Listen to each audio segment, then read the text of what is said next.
Dumako po tayo sa Acts. Pilang key verse natin. Ayan. Loyalty to God, or sa Tagalog ay katapatan sa ating Panginoon. Ano? Sabi po, loyalty natin sa pakita natin yung buhay ng mga alagad sa Acts 5:28 to 29. Basahin ko po. Saying, did we not straightly command you that you should not teach in His name? And behold, you have filled Jerusalem with your doctrine, and intend to bring this man's blood upon us. Ang nagsasalita mga Pariseyo, sinasabi ng mga Pariseyo, di ba sinabi naman namin sa inyo, Pedro, sinabi na namin sa inyo, Juan, huwag na kayong mangaral sa pangalan ng Panginoong Hesus. Hindi nyo tinatawag na Panginoon ng Panginoon.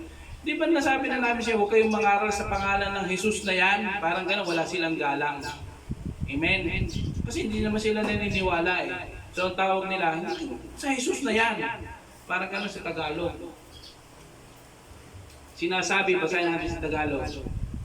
Ipinala naming mahigpit sa inyo na huwag kayong magturo sa pangalang ito. At narito, pinuno nyo ang Jerusalem ng inyong aral. At ibig ninyong iparatang sa amin ang dugo ng taong ito. At para sinasabi ng Pariseo, para sa pagtuturo nyo, lumalabas kami kontrabida. Amen? Na siyang totoo naman. Eh sino ba si Ananias at si Caiaphas? Mga Pariseo na tinatulang mamatay si Jesus. So pinagbabawalan na sila. Ikinulong na nga sila kasi nangangaral sila. Ikinulong na sila, binigyan na ng lashes, kumbaga sila ay hinagupit na. Aba, itong mga alagad na ito ay tuloy-tuloy pa rin sa pagpangangaral sa pangalan ng Panginoong Hesus. Is that loyalty? Amen. Amen. Yung ating mga patotoo ay health ang ating tinitira ng kaaway sa atin. May mga karamdaman, may mga sakit. Kasi nga sa totoo lang po, pabago-bago talaga ang panahon. At pag hindi tayo alerto, yung naambunan ka at mamay natirikan ka ng araw, tatrangkasuhin ka talaga. Kaya dapat tayo alert. Hindi yung alert Kasi yung alert sa ano yun, sa allergy. Dapat alerto tayo. Teka, naambunan ako kanina. Ako ay nainitan. Hindi, inom na ako ng Bioflu, inom na ako ng Sintex. Nangangat, nagsisimula na kumatay ang lalamunan ko. Teka, ako maglalaga na ng luya. So dapat ang Kristiyano matalino pag sa pangangalaga din ng kalusugan. Amen! Kasi hindi tayo makapaglingkod kung tayo may sakit. Kaya nga si John MacArthur, sige, pagpapa-undergo siya, lahat na ng test, surgery, makapagpatuloy lang siyang magturo. Amen? Loyalty to God's doctrine. Ito po yung number 1. Bakit kailangan loyal tayo sa salita ng Diyos? Kasi pag hindi tayo loyal sa salita ng Diyos, iba na pakikinggan natin. Mga maling aral na, o baka yung sarili nating alam, at very dangerous yun. Amen? Amen. Alam niyo naman, napakadelikado, lalo na sa isang pinuno na mali ang doktrina. O tingnan niyo yung ating, hindi kaya kumakulong. Yung ating liderato sa gobyerno. Ano yung doktrina nila ngayon? Bagong Pilipinas, bago ba? Parang ibinalik niya yung dati. Puro adika. Binalik niya ang korupsyon. Parang di bagong Pilipinas ito. Pero anong sinasabi niya? Itong aking mga senatorial slate, hindi yan ng korupsyon. Baka ikaw, buti hindi ka nabibilang ba sa sinasabi mo? Amen? Amen. Paniwala siya sa kanyang sinasabi. Napakadelikado. Ang paniwalaan natin yung sa salita ng Diyos. Amen? Pag sinabi ng salita ng Diyos, mali yan. Huwag mong baluktutin. Ngayon, di natin suriin natin ang nangyayari sa ating paligid. Sinasabi ng kabilang kampo, ganto ginawa ng kabila, sasabihin ng kabilang kampo, ganto ginawa. E di, tingnan po natin facts. F-A-C-T-S. Tingnan natin talaga yung mga tunay na pangyayari. At doon tayo makakipag-evaluate kung sino ang may mahusay na doktrina. Pag sinabing yung may integrity, tinatayuan mo yung sinasabi mo. Amen? Hindi yung sinasabi mo, hindi ka ganito, hindi ka, pero kabaliktaran naman ang nakikita sa iyo. Amen? Napaka-delikado ng isang tao at lalo na sa posisyon. Tapos yung kanyang doktrinang pinaniniwalaan, akala niya tamang-tama na siya, yun pala siya talagang nasa lihis. Napaka-delikado. Kaya ang ating bansa ay in precarious. At sa Tagalog ang precarious. Nasa mga delinquent times tayo ngayon. Kaya dadako po tayo sa number 2. We should also be loyal in our prayer life. Kasi nasa delinquenting panahon tayo, yung totoo ay ginagawa nilang baluktot at yung baluktot ay inuunat nila. We should be, whatever happens, we must be loyal in prayer. Ipanalangin natin ating bansa, ipanalangin natin na iglesia, ipanalangin natin ating sarili that we continue to be faithful to our God. Ito po yung buhay ni Daniel. Tingnan po natin. Sa Daniel 6:10, basahin ko sa English. Now when Daniel knew that the writing was signed, he went into his house, and his windows being open in his chamber towards Jerusalem, he kneeled upon his knees 3 times a day, and prayed, and gave thanks before his God as he did aforetime. Basahin natin sa Tagalog. At nang maalaman ni Daniel na ang kasulatan ay nalagdaan ng pangalan, siya'y pumasok sa kanyang bahay, ang kanyang mga tungawan ay bukas sa dakong Jerusalem. Ibig sabihin yung kanyang bintana, nakaharap sa Jerusalem. At siya'y lumuhod ng kanyang mga tuhod na makaikatlo, 3 times. In a day, sa isang araw, tumalangin at nagpasalamat sa harap ng kanyang Diyos, gaya ng kanyang dating ginagawa. Amen? So makikita po natin na kahit baluktot yung utos ng kanyang gobyerno, baluktot yung utos ng hari dito sa pagkakataong ito. Nasabi, yung itinayo na aking rebulto, pag nadinig yun ng tugtugan, kayo'y luluhod at sasamba. Pero nung ginawa ni Daniel, nagpunta siya sa kanyang bahay at nanalangin, nakaharap, tungo sa Jerusalem. At yun ang kanyang pananampalataya sa kanyang Diyos na buhay. Walang iba kundi ang ating Panginoon na si Yahweh. Palakpakan natin ang Lord. Amen! Makikita po natin dito, he remained faithful in his prayer life. Maaaring tayo ay natutuwa na ako sa ating daily devotion kasi yung iba ay paglalaban na. Bagamat minsan huli. Pero okay din. Sabi, anong kasabihan? Huli man ay magaling pa rin. Tama ba? Basta na ihabol. Pero sana maging on time tayo. Pero ngayon, nadadagdagan na yung second batch. May palakpakan natin ang Lord. Meron na nagde-devotion at nagpapasa. Kahit maiksi, walang problema yan eh. Ang mahalaga, ginawa mo mula sa puso. Kasi yung ating prayer life at ang prayer ng iglesia na yun, kailangan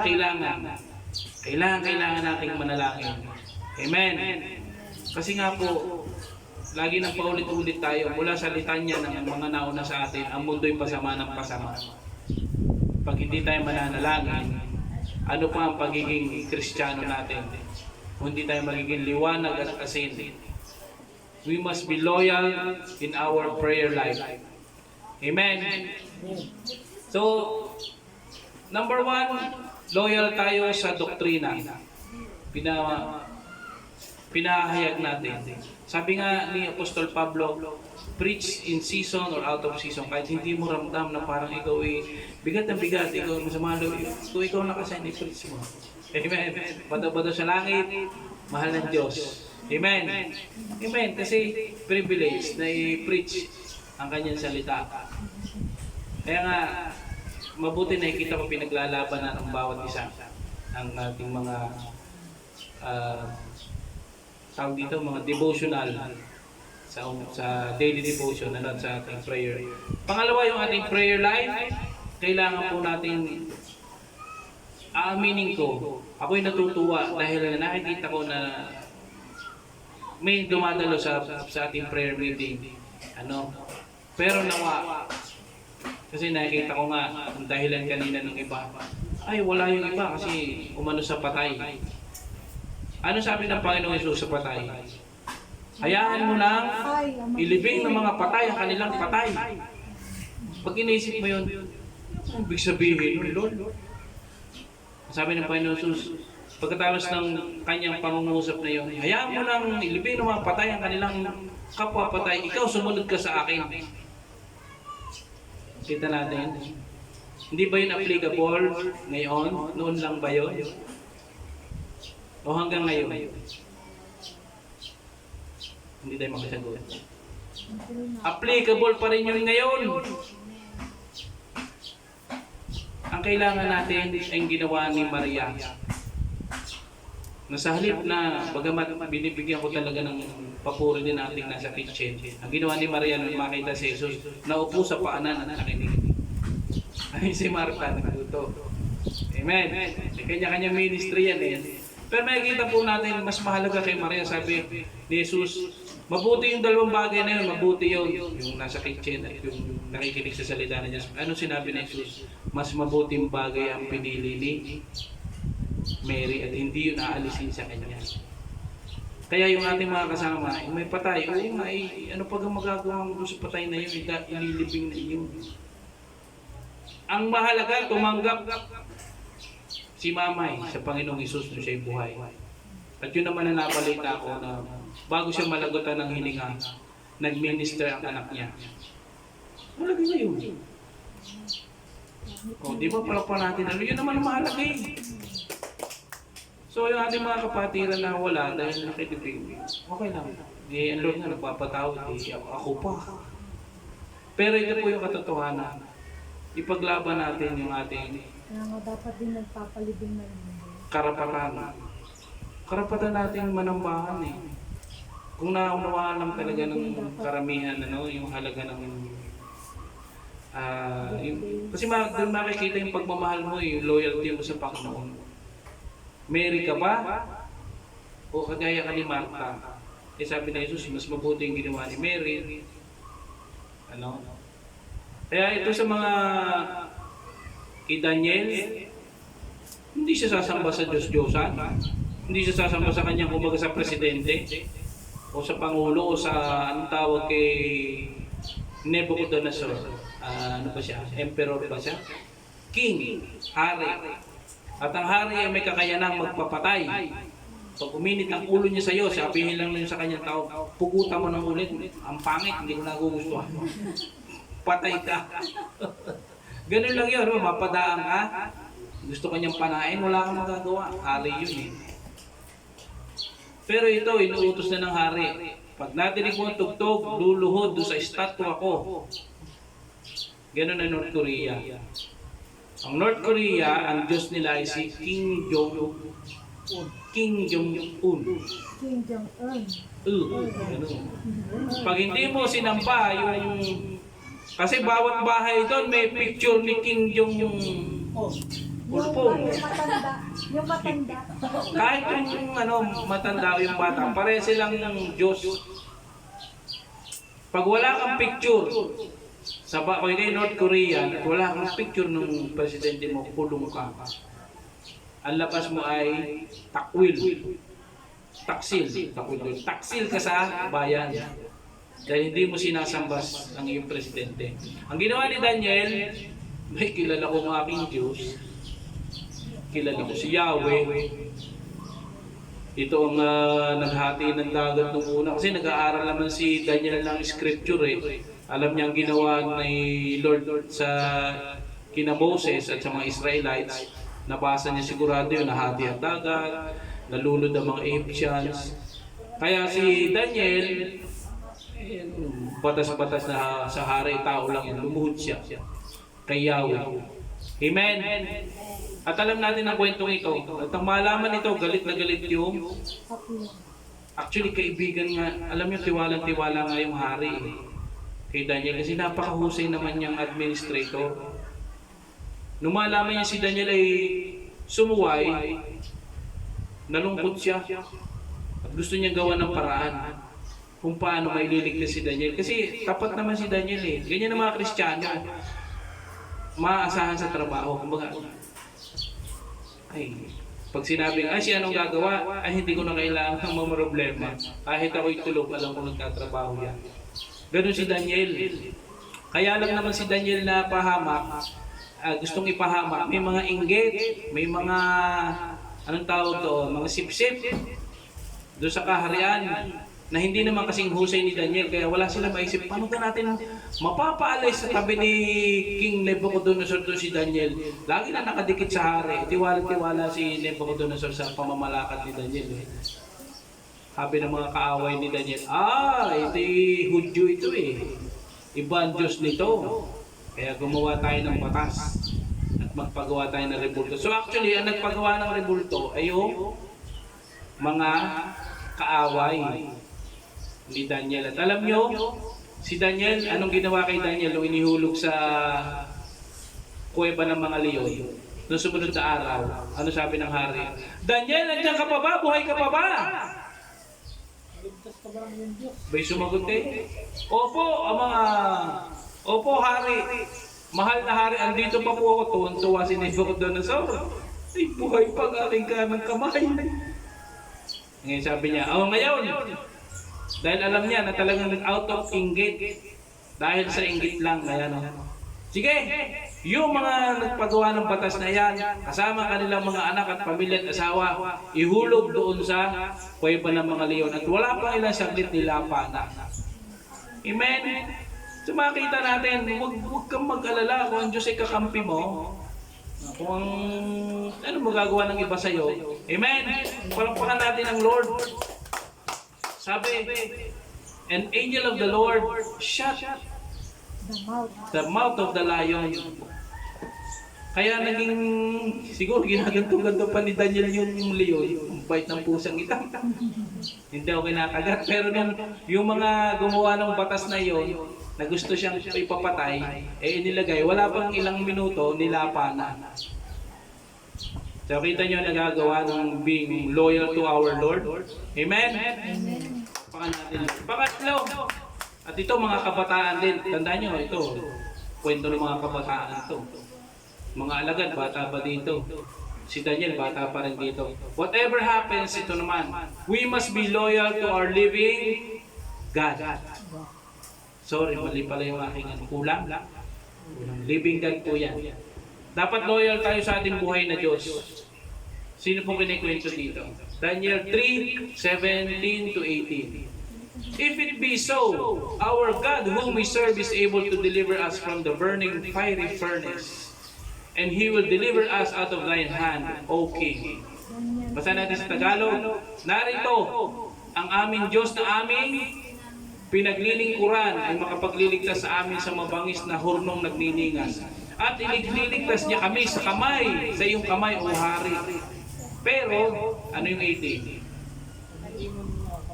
But if not, kung halimbawa, kalooban na ng Diyos sila matyugi na, kalooban na ng Diyos. But if not, be it known unto thee, O King, that we will not serve thy gods nor worship the golden image you have set up. Sabi sa Tagalog, ngunit kung hindi, talastasin mo, O Hari, na hindi kami maglilingkod sa iyong mga Diyos, ni magsisisamba man sa larawang ginto na iyong itinayo. So ganun din ang nangyari sa mga kasamahan ni Daniel, si Shadrach, si Meshach at Abednego. Kasi nga mahuhusay itong mga kabataang Hudyo na ito na sila ay nakalagay sa mga magagandang posisyon sa gobyerno ni Nebuchadnezzar. Kumbaga yung isa ay sabihin na natin, yung isa ay nasa public works, yung isa ay nasa sa food, namamahala ng pagkain, yung siya namamahala sa patubig, matataas ang katungkulan.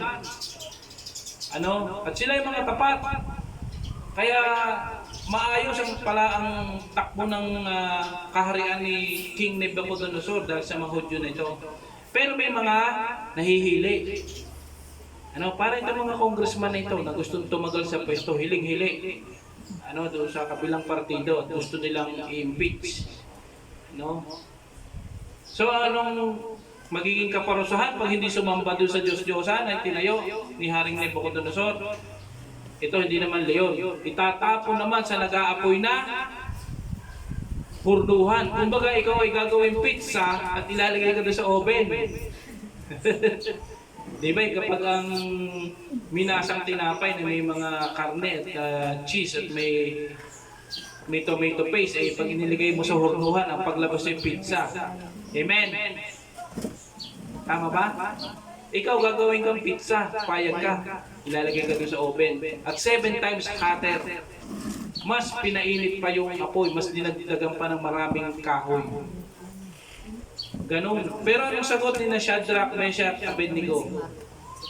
Sabi nila, dakilang hari, kami po ay kayang iligtas ng aming Diyos na pinaglilingkuran. Kayang-kaya po kami. Ganun ang pananampalataya ng tatlo. Pero ang sagot nila, pero kung hindi naman, talagang timetable na nilang sila'y kunin, pinapaalam namin sa inyo, ang mahal na hari, hindi kami sasamba sa Diyos-Diyosan. Amen? Prapakan natin ang Lord. Mga kabataan to. Kaya ito'y hamon sa ating mga kabataan ngayon. We must be faithful to our living God. Buhay ang ating Diyos. Amen? Hindi siya nakalagay sa dingding. Hindi siya yung pinupunasan ng panyo. Yung paa. Hindi siya yun. Ang Diyos natin ay may likha ng langit. May likha ng lupa. Ano sabi niya sa Salmo? Ang langit ang aking trono at ang lupa ay aking tungtungan. Bakit natin paliliitin ang ating Diyos sa dingding o nakalagay sa altar? Lagi nang maririnig natin, yan naman ay simbolismo lang. May sinabi ba ang God na gumawa ka ng symbolism? May sinabi ba? Sabi nga niya, sunugin niyo ang mga simbolong yan dahil ako'y buhay na Diyos. At siya'y Espiritu, sabi ng Panginoon Hesus, darating ng panahon na mga tunay na mananampalataya sasamba sa Espiritu. Dahil ang Diyos ay Espiritu. Amen? At katotohanan. So we must be faithful to our living God. Amen. At anong nangyari dun sa tatlo? Sige, nakatali pa yung mga yan, nakatali pa. So, dinala doon. Tinula. Ewan natin kung inihalis ba o ano. Basta nakatali sila. Kompleto ang suot. Abay, mantakin mo nakita ng mga hari at ng mga sundalo nasunog pa yung nagdala ha. Nasunog kasi 7 times hotter. Abay namang bakit ito yung parang nakalas ang mga tali at mayroon pang 4? At sila lumalakad doon sa loob ng apoy. At yung pang-4, mukhang anghel. Amen? Ang galing ng pagliligtas ng Panginoon. Amen? Kaya sa atin, wala naman nagbabawal sa atin ngayon dito sumambay. O maaaring hindi ko alam, baka magulang pinagbabawalan ng mga bata kung kayo sumimba. Pananagutan natin yan pag lumaki yung mga bata ngayon na suwain. Kayo din na may hirapan. Amen? Sabi kasi sa salita ng Diyos, turuan niyo mga bata kung saan sila dapat lumakad. At paglaki nila, hindi sila hihiwalay doon. Pag hindi niyo tinuruan sa tamang lakarin ng mga bata, problema niyo din yung paglaki. Sakit ng ulo. Kaya tuwan-tuwa na si Mama Anan at si anong parang inay mo, Duke. Tuwan-tuwa na inay mo. Nandito sila. Amen. Kasi totoo po naman, sabi, turuan mo ang mga bata kung saan sila dapat lumakad. At sa kanilang pagtanda, hindi sila hihiwalay sa tamang pamumuhay. Kung sasawayin mo pa, sabi, at kung sino man sa mga ito, mga maliliit na ito, ay ikaw maging katisuran, mabuti pa ikay talian ng lubid na merong gilingang bato at ihagis ka sa dagat. Kung ikaw daw pagmumulan ng hindi paglago, ng mga bata ay pubuti pa italian ka ng lubid, itapon ko sa dagat. Yung tali, may kasamang gilingan. Ganon kabigat yung gilingan pa to. Napakabigat yun na. Kasi huwag tayo magiging cause ng pagkakasala ng mga ibang tao o lalo na sa mga bata. Amen! We must be loyal to our living God. At sila, nagulat yung hari, hindi naglalakad sa loob ng apoy. Wala pang tali, nakalagpa. Tapos may kasama pang anghel. Kaya tinawag ni Haring Nebuchadnezzar, Abe, Shadrach, Meshach, Abednego, lumabas ka kayo dyan. Pagkakita wala man lang amoy ng sunog. Alam mo yung alipato, amoy ng alipato, wala. Namangha, sabi ni Haring Nebuchadnezzar, ngayon, kung may lalapastangan sa sa Diyos ni Shadrach, Meshach, Abednego, ay pasusunog ko ang kanyang bahay at ipapapatay. Huwag niyo pipintasan ang Diyos ng sinasamba ni na Shadrach, Meshach, Abednego. Palakpakan natin ang Lord. Amen. Kaya minsan pag tayo nananalangin, madidinig niyo sa aking panalangin. Ganito ang aking panalangin. Panginoon ni Moses, Panginoon ni Amang Abraham, kayo po ang aming dinadalangin. Hindi mo madidinig yung isa sa akin. Ang Diyos ni Amang Abraham, ni Amang Abraham, tama. Ang Diyos ni Amang Abraham, ni Haring David, tinutukoy ko yung mga faithful men. Nung una na nananampalataya kay Yahweh, kasi yun ay pagpaalala sa mga ginawa ng Panginoong Jesus sa kanilang buhay. Pwede yun sa panalangin, ginagamit. Amen. Kaya makikita po natin na we must be loyal, number one, to God's doctrine sa kanyang salita. Ibahagi natin. Pangalawa, we must be loyal in our prayer life. Ipaglaban natin. Araw-araw may devotion tayo. May prayer, meron tayong mga. Pangatlo, we must be loyal to our living God. At alam niyo itong mga ito, siyempre nung mangyari yung mga miracles na yon, sila ba ay sumikat? Malamang sumikat sila doon sa lugar na yon. Aba yung si Daniel, ito yung kanang kamay ni Haring Nebuchadnezzar na dinala sa kuweba ng liit buhay. Pag-uusapan niya, sikat ka ngayon. Bakit yun inaligtas? Abay, naniniwala sa Diyos ng Israel eh. O, di ba yung patotoo? Di ba yung tatlong mga pogi na taga-Israel na tinapon sa apoy, kinibuhay? Abay, nagdilingkod sa buhay ng Diyos ng Israel eh. Amen?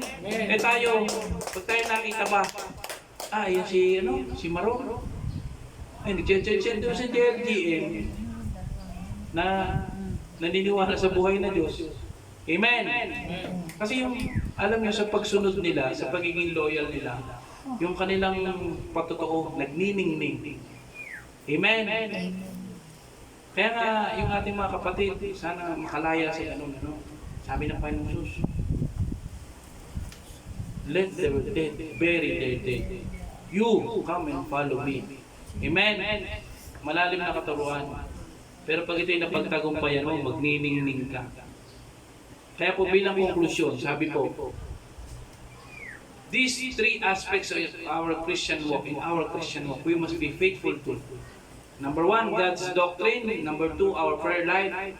Number three, our faithfulness to our living God. By doing so, we will have a powerful testimony for the world to see. And that they may also believe. Amen. Palakpakan natin ang Lord. Tayo po'y tumayo. Tayo po'y manalangin. Ama namin Diyos, salamat po sa inyong mga salita na Yung bilog, napakinggan ngayong kaputi, umaga. Yung bilog. Patuloy po, Panginoong Ama, na kami ay nagpapasalamat sa buhay ni na Pedro, ni na Juan, ng mga alagad. Nagpapasalamat po kami, Panginoon, sa inyo sa buhay ni Daniel. Nagpapasalamat po kami sa buhay sa inyo, sa buhay ni Shadrach, Meshach, at Abednego, na inyong hindi pinabayaan, hindi iniwan, at bagkos ay pinabantog mo ang kanilang mga pangalan, alang-alang sa inyong kadakilaan at kaluwalhatian. Nawa, Panginoon, ganun din po kami, yung aming loyalty sa inyo, sa inyong salita, sa aming pananalangin, sa iyo, buhay na Diyos ng Israel, maging liwanag at asin kami. Magkaroon kami ng powerful testimony, Panginoong Ama, para makita ng mundo.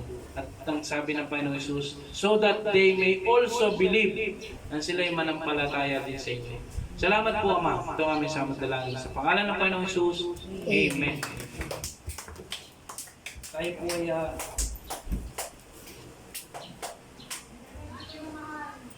Tayo po'y dadako ngayon sa ating napag-aralan ng Lord's Table.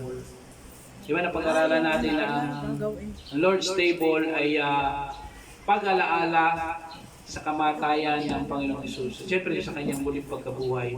Sabi po sa 1 Corinthians 11. basahin. Ay, ito na lang.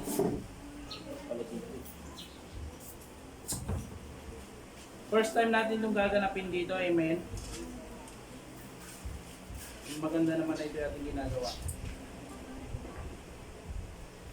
1 Corinthians 11:24.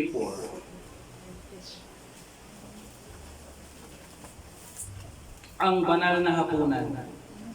Sabi po habang piniprepare po, sabi dito, sapagkat ito ang turo na tinanggap ko mula sa Panginoon at ibinigay ko naman sa inyo.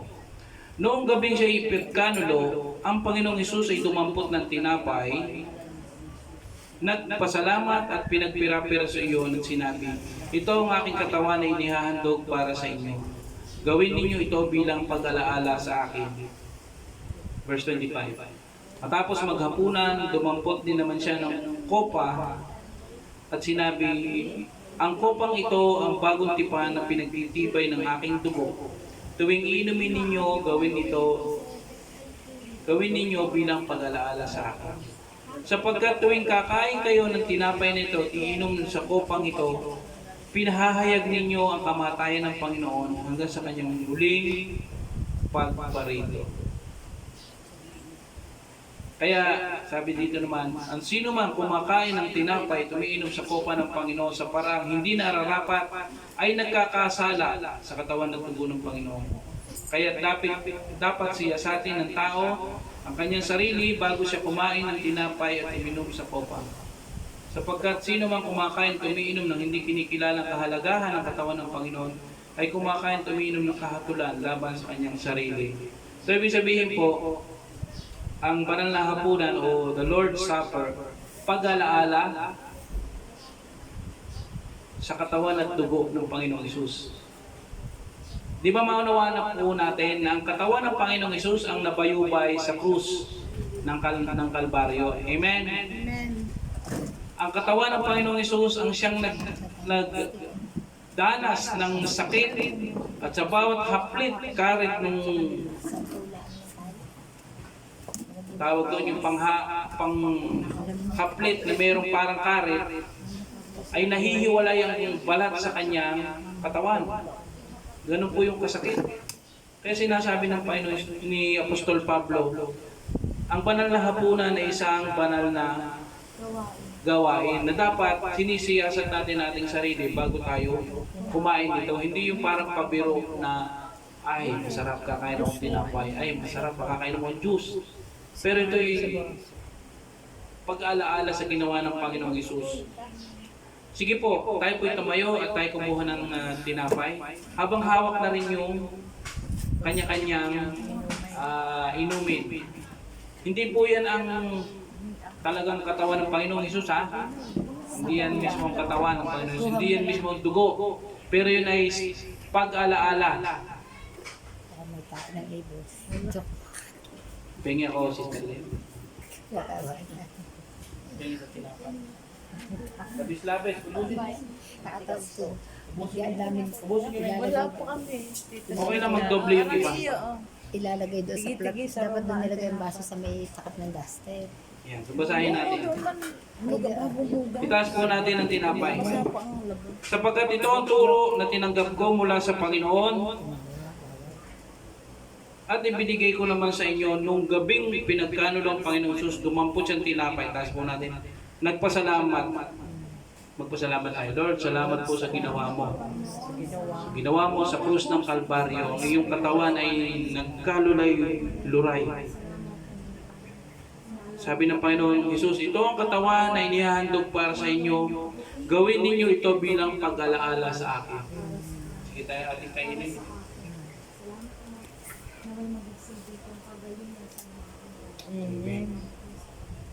Maluto po. So, ito naman po ang ating inumin.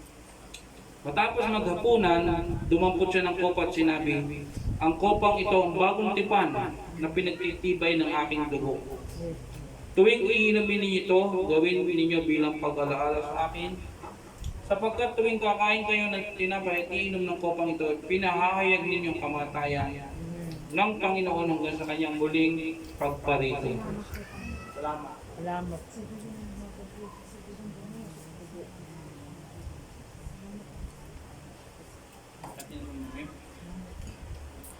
Medyo ano po yan. Hindi ko mauubos. So, pwede ganyan din. Gawin natin na masaya. At may pasasalamat siya. Ayan, dagdagan niyo. Bigyan ng sinasabi ko. Sumaya.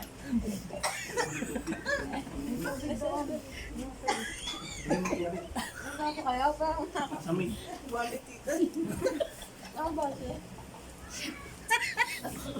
Tayo umawit na lang. Bibili mo, Oscar. Tuwanin natin tunay na osya. Oscar sa shop. Tunay na osya na para hindi masakit. Napatawa eh. Pwede rin hindi. Sabi naman nila, Pastor, inumin ang masaya yan. Napasaya ka sobra. Hindi rin na kaya ubot. Sabi naman Nakita nila, ko na Pastor, kasi hindi siya masaya. Hindi ko kasal dahil hindi siya masakit. Bigat. Hindi ka hindi ubot. Sige po muli tayo pong lahat ay tumayo upang magpasalamat sa ating God. Amen. Ano na yung ating pong ginawa ay pag-aalala ng kamatayan at paghihirap ng ating Panginoong Jesus. Amen po. Ngayon po tayo tumungo tayo manalangin sa God.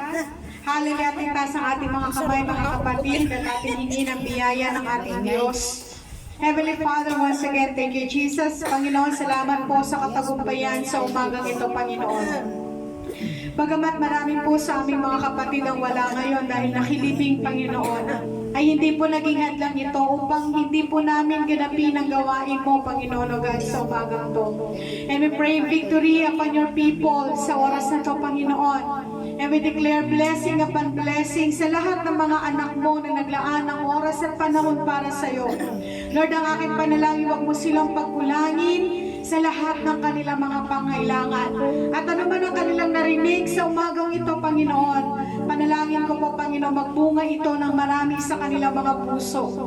Magkaroon po sila ng loyalty, hindi sa tao, hindi sa amin dito na mga leaders, hindi, Panginoon Lord, sa kung sino man, kundi ang kanilang loyalty ay matanim sa inyo, Panginoon. Hallelujah, loyalty nila ay sa inyo, O Diyos. Hallelujah, mula sa kanilang pananalagsik ng iyong salita hanggang sa pananalangin, Panginoon o God. Salamat, Panginoon Lord. Hallelujah, pray victory upon your people in this place. At I pray, Father God, I declare blessing upon blessing sa lahat ng kanilang pong mga tinatangkilik, sa lahat po ng kanilang mga hanap buhay, sa kanilang kalusugan, Panginoon Lord, at maging sa pagkainan nila, huwag mo silang pagkulangin. Salamat, aking Ama, I declare blessing in Jesus' name. Amen and amen. Palakpakan po natin ang gagawin natin, mahal na mahal.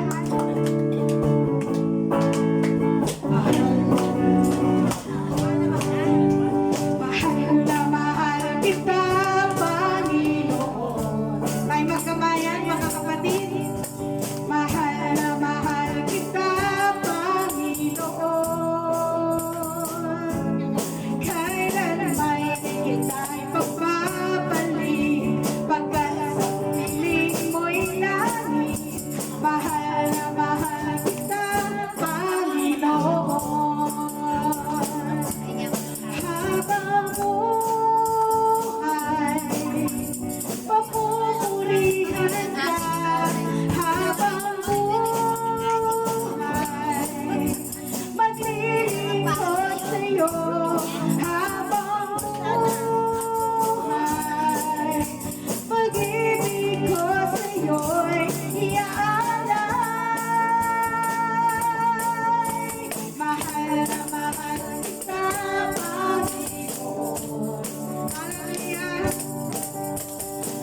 Mahal na mahal kita, Panginoon.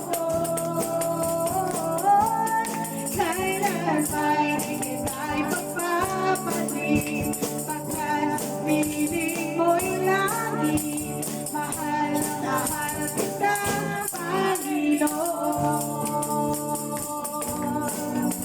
Mahal na mahal kita, Panginoon. Mahal na mahal kita, Panginoon. Palakpakan po natin ang ating Diyos. Amen. Tinatanong lang makita iba ka sa akin. Masama ka tanong ko. Kung magulo dyan. Tinatanong lang yun. Siya ay nasa nagtawa.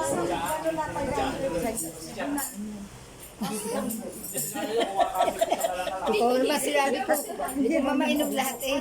Sabi ko ba baka itong baso yung ginamit niyo eh. Yan po talang man ako. Nag-ibon. Tinatatawa ko ta kaya ito ko. Katabi ko yan, tatawa yan.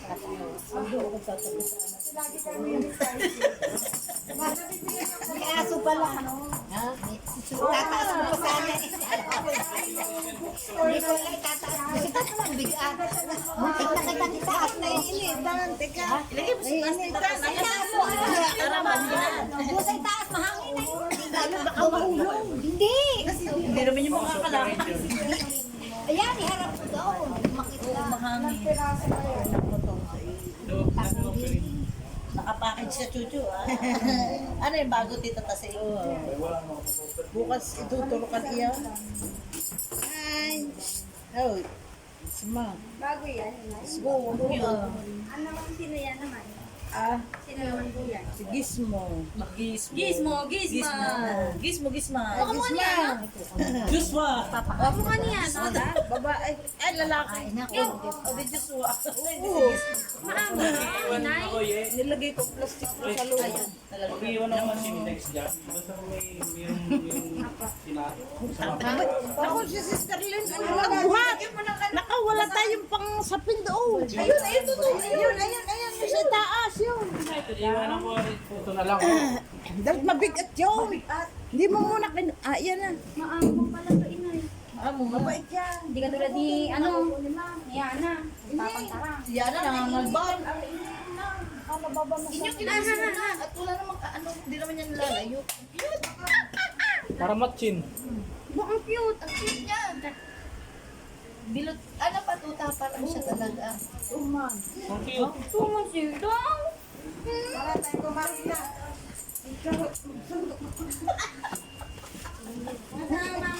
Tingnan mo nga kung may ano. Andun pa pala yung sando. Wala pa tayo panandok ng kanin. Kit ka na. Tita Sinta, panandok ng kanin. Talaga. Lahat ako'y kukuha. Ngayon, ang dami natin Kaya gulay. iniipon ko yung kaya iniipon ko yung Greek passport na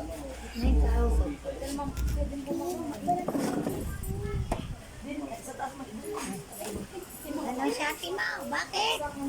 Ha? Bakit ka ng problema? Dapat Diyos mo. Ano, bakit nangangati ang puwit mo? Kamukha ko yun. Ang cute na alaga ni Andia. Kumain ka. Yung papel, dapat. Wala kasi ako Sayang ka kasi ha. Sila, manalo kayo ng sukat kami bawa. Kumain rin. Ari sa ano, ari balat na. Ari sa dalawang bata pa. Ayaw na tumayo. Malabig sa semento. Huwag magulo ha.